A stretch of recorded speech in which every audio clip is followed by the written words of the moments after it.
So can you tell a little bit about the idea of social business? What is it really is? So what is it? Yeah.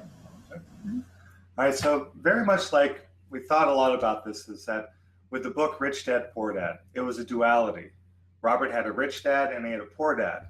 So he had two different points of view that he could draw upon and then make his own choice, make his own decision.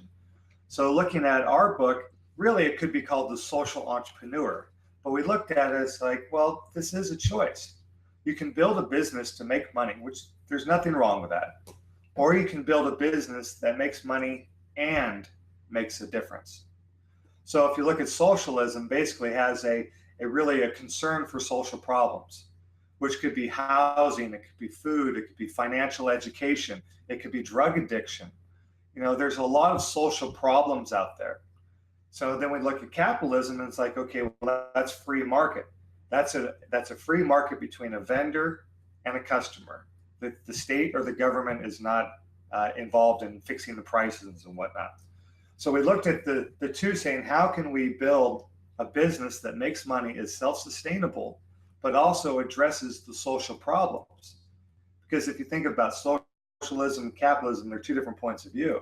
But why not take the best from both of them, merge them together, that build businesses that make a difference? And that really is what social entrepreneur or social capitalism is all about, is there's so many social problems that can be addressed. The private market, in my opinion, does a much better job than the state or governments do. And then it's about free market. If you don't have a good product or service, people won't go to you. Mm-hmm. So you have to improve, you have to reinvest, you always have to add value to your customers.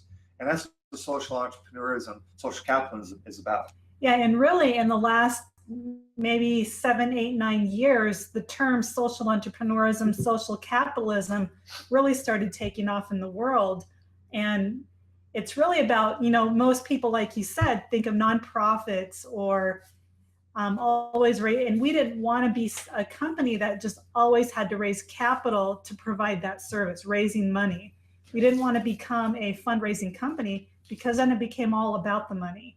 So we could continue to provide that service. So having, like Josh said, both sides, having a for-profit company, we could take those profits and reinvest it back in the business and continue to put the mission first, to put our clients first.